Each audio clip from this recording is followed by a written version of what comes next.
historical data is probably one of the most important things to consider when planning for your next year's budget. So in a really seasonal business like ours, fluctuations will always happen in the weather, so you really can't just be dependent on what the weather is supposed to be. You have to really consider years and years of historical data and kind of blend that together in order to determine what you should plan for, especially in the busy season. That you should always have a reserve of contingency funds available so that when the unpredictable weather fluctuations happen, you can still maximize the season. You always want your operation to be able to respond to the demand of the business. And so probably the worst thing that you could do is run into an extreme, gangbusters busy season and not have the funds available or the resources available to respond. So making sure that you have a reserve of contingency funds allocated for your busy season, just in case you need it, is very important too. When you're planning for, especially like a busy season, when you have so much of your annual revenue concentrated within a few months of the year, you're not thinking about the job, you're thinking about the year. And actually, when you're planning, you're actually thinking about next year. So I definitely recommend to have the plan available for what you expect from the summer and then funds allocated to support anything that changes. I'd say 10% of your the profit that you make one summer, let's say, should be allocated to fund a contingency reserve for the next summer. In business, you want to make sure that you can do as much as you possibly can with as limited resources as possible. And one of the best ways to do that is to really lean on systems and software that can help you become more efficient doing the job you're doing. So especially with the HVAC industry, one of the things that a lot of people need to do is have a nice built-up back office support during the summer so that your specializations can thrive. Your technicians can do what technicians do best, and your back office support can, support scheduling and pricing and paperwork. Customer service is too valuable of a commodity to allow that to be a huge responsibility of your technician.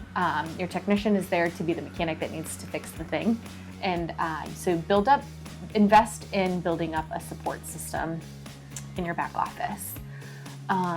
Other things that could really help from an investment standpoint is standardizing a sales process. Bring in best-in-class sales training during your slower season so that there is a very standard sales process. So when you have a home visit, every single home visit is optimized and you're not leaving opportunity in that transaction. And then also lean into software. I highly encourage anyone to embrace kind of innovation and technology. Innovation is one of our core values at FTL Finance. It's something that we know is really important to increase our efficiencies. So there's tools out there that can help you optimize routes or scheduling or pricing. And if you're not using a software for financing, you should definitely be utilizing something that helps your customers get financing. I encourage people to lean into technology as soon as possible. So you don't have to be a big business to be using technology or implementing any softwares in your company. Software salespeople love to demo their software. So I really recommend people just explore, put time on your calendar as an executive leader to try to plan how you can make your season go more smoothly with the use of technology. There's a huge change management component that you'll need to consider because using new technology is difficult for everybody. So just expose yourself to as many software demos out there and then try to find one that you think is the right size for your team. I recommend companies negotiate everything that they can.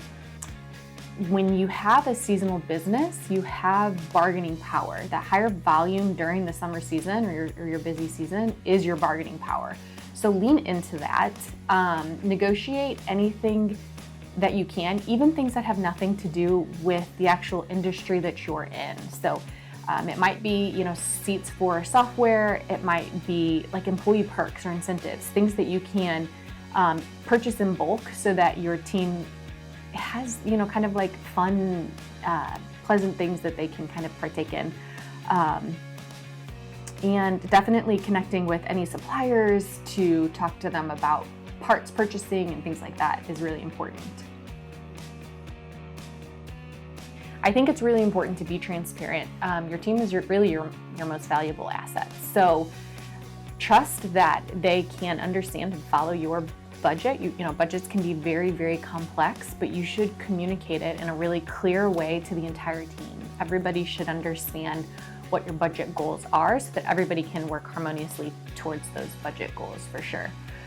Your leadership team will definitely support them, so rely on them and ask them for your help. In a seasonal business, you have this time period where you're having these drastic increases in revenues, but typically what comes right alongside that are pretty big increases in your expenses as well. So you have to consider things that don't happen in your slower seasons, like overtime pay. That's a huge part of it. Again, you want to make sure that you have the resources available to respond to the demand that's out there. So make sure you have that budgeted overtime. You'll be in front of more consumers, so you should have budgeted more marketing materials or any sort of materials that might have your name on them.